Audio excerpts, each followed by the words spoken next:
Hello friends, तो आज हम शुरू करेंगे अपना चैप्टर नंबर 6 लाइफ प्रोसेस।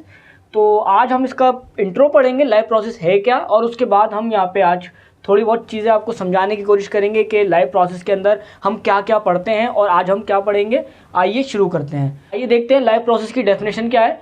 जैसे कि आप लोग जानते हैं, जो जानदार होते हैं, ऑर्गेनिजम्स होते हैं, वो जिंदा रहने के लिए अलग अलग तरह के प्रोसेसेस करते रहते हैं। जैसे कि ग्रोथ भी एक प्रोसेस है, और एक्सक्रीशन यानी अपनी बॉडी से कुछ वेस्ट मटेरियल भी लगातार बाहर निकालते रहते हैं। साथ साथ सांस भी लेते रहते हैं, रेस्पिरेशन और सर्कुलेशन, और कई तरह के प्रोसेस हैं जो हमारे जानदार अपनी पूरी लाइफ भर करते रहते हैं। यही सारे प्रोसेस की मदद से ही एक जो लिविंग ऑर्गेनिजम्स है उसकी लाइफ एग्जिस्ट करती है, यानी इन्हीं सारे प्रोसेसेस की वजह से वो जानदार जिंदा रहता है। तो इन्हीं सारे प्रोसेस को हम मिलाकर क्या बोल देते हैं, लाइफ प्रोसेस। तो देखिए, तो लाइफ प्रोसेस जनरली इंपॉर्टेंट 4 है हमारे पास लाइफ प्रोसेस। पहला लाइफ प्रोसेस हमारा जो है उसका नाम है न्यूट्रिशन। सबसे पहले हम पढ़ेंगे न्यूट्रिशन, उसके बाद पढ़ेंगे हम रेस्पिरेशन, उसके बाद पढ़ेंगे सर्कुलेशन, और लास्ट में पढ़ेंगे एक्सक्रीशन। तो लाइफ प्रोसेस आपसे अगर कोई पूछे तो क्या है, तो आप बोलेंगे वो सारे प्रोसेसेस जिनकी वजह से एक जानदार अपनी लाइफ जी रहा है, यानी जिंदा है। तो ये हमने 4 इस चैप्टर में लाइफ प्रोसेस पढ़ने हैं। तो आज मैं आपको पढ़ाऊँगा सबसे पहले न्यूट्रिशन के बारे में। तो न्यूट्रिशन से जानने से पहले हम ये जान लें कि ज़्यादातर बच्चे जानते होंगे न्यूट्रिशन क्या होता है। हमें ज़िंदा रहने के लिए हर वक्त फूड की ज़रूरत होती है। फूड की ज़रूरत क्यों होती है? क्योंकि हमें ज़िंदा रहने के लिए 4 इंपॉर्टेंट चीज़ें चाहिए ही चाहिए। कार्बोहाइड्रेट एनर्जी के लिए, प्रोटीन हमारी ग्रोथ के लिए, फैट और वाइटामिन्स, और हमें इसके अलावा भी मिनरल्स वगैरह चाहिए होते हैं। तो ये सारी की सारी चीज़ें हमें कहाँ से हासिल होती हैं? फूड से।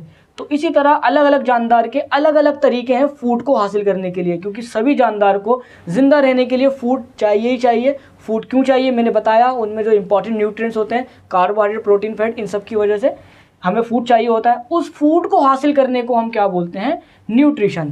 कि कौन सा जानदार किस तरह से फूड हासिल करता है वो सब हम पढ़ेंगे किस टॉपिक में? न्यूट्रिशन में। तो न्यूट्रिशन को जब हम पढ़ते हैं तो जनरली हमने न्यूट्रिशन को 2 कैटेगरी में डिवाइड करा है। तो 2 तरह का न्यूट्रिशन हमें देखने को मिलता है। सबसे पहले हमारा जो न्यूट्रिशन होता है वो होता है ऑटोट्रॉपिक न्यूट्रिशन, और दूसरा न्यूट्रिशन हमारा होता है हेटेरोट्रॉपिक न्यूट्रिशन।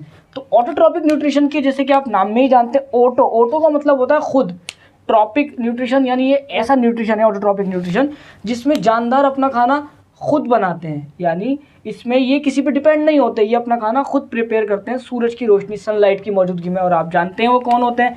वो होते हैं हमारे ग्रीन प्लांट और अलगी, ये आप जानते होंगे। तो ये दोनों, ये जो हैं जानदार, ये अपना खाना खुद बनाते हैं। तो ये कौन सा न्यूट्रिशन के अंदर बिलोंग करते हैं? Autotrophic nutrition. जबकि सारे के सारे एनिमल्स, इनके अलावा जो भी हैं जो अपना खाना खुद नहीं बना सकते, वो सारे के सारे किस में आते हैं? हेटेरोट्रॉपिक न्यूट्रिशन में। तो मैंने ऑटोट्रॉपिक न्यूट्रिशन के लिए एक सेपरेट वीडियो बनाई है जिसमें मैंने ऑटोट्रॉपिक न्यूट्रिशन पढ़ाया है, और साथ साथ मैंने उसमें फोटोसिंथेसिस का तरीका भी बताया है। क्योंकि ऑटोट्रॉपिक न्यूट्रिशन अपना खाना खुद बनाते हैं, और जिस प्रोसेस से वो अपना खाना खुद बनाते हैं उसका नाम होता है फोटोसिंथेसिस। उसके लिए मैं आपको प्रेफर करूँगा वो वीडियो देख लें आप, क्योंकि उसके अंदर मैंने पूरा ऑटोट्रॉपिक समझाया है। तो आज हम स्पेशली क्या पढ़ेंगे बेटा? हेटेरोट्रॉपिक न्यूट्रिशन पढ़ेंगे। तो अब हम पढ़ेंगे हेटेरोट्रॉपिक न्यूट्रिशन। ऑटोट्रॉपिक न्यूट्रिशन हम दूसरी वीडियो में देखेंगे, बाकी अभी इस वीडियो में हम पढ़ेंगे हेटेरोट्रॉपिक न्यूट्रिशन। ये थोड़ा इजी है।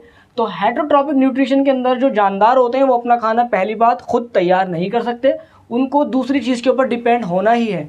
यानी या तो उनको प्लांट के ऊपर डिपेंड होना है, डायरेक्टली या इनडायरेक्टली प्लांट पर डिपेंड होंगे, या वो अपना खाना खुद तैयार नहीं कर सकते तो वो किसी और जानदार के ऊपर डिपेंड होंगे। इसलिए उनको हम डालते हैं किस कैटेगरी में? हेटेरोट्रॉपिक न्यूट्रिशन में। तो हेटेरोट्रॉपिक न्यूट्रिशन को 3 कैटेगरी में डिवाइड करा गया है। नंबर 1 होलोजोइक, दूसरा सैप्रोफाइटिक, और तीसरा पैरासाइटिक। देखते सबसे पहले हम पढ़ते हैं होलोजोइक न्यूट्रिशन क्या होता है। सबसे ज़्यादा जो जानदार होते हैं वो सबसे ज़्यादा होलोजोइक न्यूट्रिशन को ही आजमाते हैं, यानी सबसे ज़्यादा जो जानदार हैं वो होलोजोइक न्यूट्रिशन ही करते हैं। जैसे कि ऐसा न्यूट्रिशन जिसके अंदर जानदार फूड को, सॉलिड फूड को अपने माउथ के ज़रिए या अपनी बॉडी के अंदर लेते हों। ऐसे जानदार जो अपना खाना, फूड अपनी बॉडी के अंदर बाहर से लेते हैं, जैसे मिसाल के तौर पे जैसे इंसान या कोई गाय वगैरह, ये अपना खाना बाहर से सॉलिड फॉर्म में अपनी बॉडी के अंदर लेते हैं। तो यहाँ पर लिखा हुआ भी है, एनिमल टेक इन अंदर लेते हैं क्या, सॉलिड फूड, और उसको बॉडी के अंदर लेने के बाद वहाँ पे जाके डाइजेस्ट करते हैं, यानी वहाँ जाके ब्रेक डाउन करते हैं, फिर उससे क्या करते हैं, हम अपना न्यूट्रिशन हासिल करते हैं। तो ऐसे न्यूट्रिशन को हम क्या बोलते हैं, होलोजोइक न्यूट्रिशन, ठीक है ना। तो ऐसे इसकी एग्जांपल में हम लिख सकते हैं अमीबा और एनिमल्स। सारे एनिमल्स क्या करते हैं, सारा का सारा फूड बाहर से अपनी बॉडी के अंदर लेते हैं, टेक इन करते हैं, और इसलिए उनको कैटेगरी में डाला जाता है होलोजोइक में। अमीबा भी एक ऐसा जानदार है जिसको हम पढ़ेंगे, वो भी इसी तरह के न्यूट्रिशन को ही करता है, यानी वो भी बॉडी के अंदर अपने बाहर से फूड को लेता है। तो पहला हमारा सबसे ज़्यादा ईजी था होलोजोइक न्यूट्रिशन, ठीक है। तो हमारा दूसरा न्यूट्रिशन हमारा है सेप्रोफाइटिक। तो सेप्रोफाइटिक न्यूट्रिशन कैसा होता है, तो इसमें ऐसे जानदार आते हैं जो अपना खाना मरी हुई यानी सड़ी गली जो चीज़ें होती हैं, या फिर डेड बॉडीज़ होती हैं किसी की, या फिर कोई भी सली गली चीज़ें हैं, उसके ऊपर फीड करते हैं। यानी ये क्या करते हैं, ऑर्गेनिज्म फीड करते हैं, और डेड या कोई सड़ा गला जो मैटर है उसको खाते हैं। यानी ये हमारे नेचर में बहुत अच्छा रोल अदा करते हैं। यानी जो सली गली चीज़ें होती हैं या किसी जानदार का मल वगैरह, ये उस सबको क्या करते हैं, उस पर फीड करते हैं, या किसी डेड बॉडी पे क्या करते हैं, फीड, और हमारे नेचर को साफ़ करते हैं, और अपनी क्या करते हैं उसके ऊपर ये फीडिंग, अपना न्यूट्रिशन हासिल करते हैं, और इन्वायरमेंट को साफ़ रखते हैं। तो ऐसे वाले न्यूट्रिशन को बोलते हैं सेप्रोफाइटिक न्यूट्रिशन। इसकी हम मिसाल में क्या बोलेंगे, बैक्टीरिया और फंजाई, यानी फंगस और बैक्टीरिया, ये ऐसे जानदार होते हैं जो दिखते नहीं है मगर ये सारा काम कर रहे होते हैं। ये हमारा दूसरा न्यूट्रिशन था। तो तीसरा हमारा न्यूट्रिशन कौन है, पैरासाइटिक न्यूट्रिशन। तो इसमें आप जैसे ही देख सकते हैं नाम आ रहा है पैरासाइट, यानी पैरासाइट्स के बारे में कुछ बच्चे जानते होंगे। तो पैरासाइट्स ऐसे जानदार को बोलते हैं, ऐसे ऑर्गेनिजम्स को बोलते हैं जो किसी दूसरे ऑर्गेनिजम्स की बॉडी के ऊपर या बॉडी के अंदर रहते हों और अपना वहाँ से क्या हासिल करते हैं, न्यूट्रिशन। जैसे एक बड़ी कॉमन एग्जांपल है जुओं की, जो लाइस होती है, टिक भी बोलते हैं जिसे, ये बालों में होती हैं, और वहाँ से देखिए जो दूसरा जानदार है उसके बालों के अंदर आके उससे खून चूसती हैं, अपना न्यूट्रिशन हासिल करती हैं। इसी तरह बच्चों के पेट में कीड़े हो जाते हैं, वो बॉडी के अंदर रह के क्या करते हैं, फूड हासिल करते हैं अपना। तो दोनों के दोनों पैरासाइट हैं, बस फ़र्क क्या है, एक बॉडी के ऊपर है और बॉडी के अंदर है, और अपना न्यूट्रिशन वो हमारे बॉडी से ही हासिल करते हैं। तो पैरासाइटिक न्यूट्रिशन में क्या लिखा है, जो पैरासाइट्स होते हैं वो रहते हैं या तो बॉडी के अंदर या बॉडी के बाहर, किसी और यानी किसी दूसरे ऑर्गेनिजम्स की बॉडी के अंदर रहते हैं या उसके बॉडी के बाहर।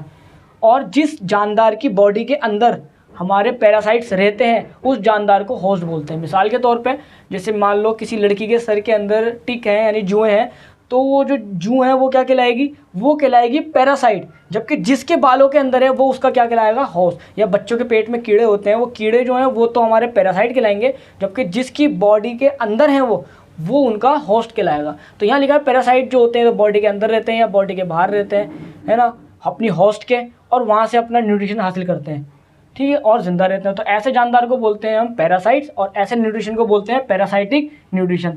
एग्जांपल में आप टिक लिख कर आ जाना, टिक कहते हैं जुओं को। और कुछ प्लांट्स भी होते हैं जो पैरासाइट्स होते हैं, यानी वो प्लांट्स दूसरे प्लांट्स के ऊपर रहते होंगे और अपना न्यूट्रिशन हासिल करते होंगे। तो जिस प्लांट के ऊपर रहते हैं वो उनका होस्ट प्लांट कहलाता होगा, और जबकि वो जो प्लांट जो अपना न्यूट्रिशन हासिल कर रहा है वो पैरासाइटिक प्लांट कहलाता होगा। जैसे इसकी एग्जाम्पल में लिखेंगे आप, कस्क्यूटर नाम का एक प्लांट होता है जो दूसरे प्लांट से अपना न्यूट्रिशन हासिल करता है, खुद खाना नहीं पकाता मगर दूसरे से न्यूट्रिशन हासिल करता है, तो वो एक तरह का पैरासाइटिक प्लांट हो गया। तो हमारे 3 तरह के न्यूट्रिशन है, होलोजोइक, सेप्रोफाइटिक और पैरासाइटिक। ये तीनों के तीनों हमारे किस कैटेगरी में आते हैं, हेटरोट्रॉपिक न्यूट्रिशन में। और तो हमारे अगर हमसे कोई पूछे एनिमल्स और ह्यूमंस सब किस कैटेगरी में आते हैं, होलोजोइक, बैक्टीरिया, फंजाई, सेप्रोफाइटिक और पैरासाइट सारे आते हैं पैरासाइटिक न्यूट्रिशन में। तो यही तीनों न्यूट्रिशन हमें देखने को मिलते हैं, कहीं ना कहीं कोई ना कोई जानदार इन तीनों में कहीं ना कहीं पे लाई करता होगा। तो यहाँ पे हमने हेटरोट्रॉपिक न्यूट्रिशन पढ़ लिया, हमारा ऑटोट्रॉपिक बचा है, उसके लिए आप वीडियो देख लीजिएगा, इससे आपका ऑटोट्रॉपिक और हेटरोट्रॉपिक न्यूट्रिशन कंप्लीट हो जाएगा, ठीक है। Stay tuned for upcoming videos, thank you.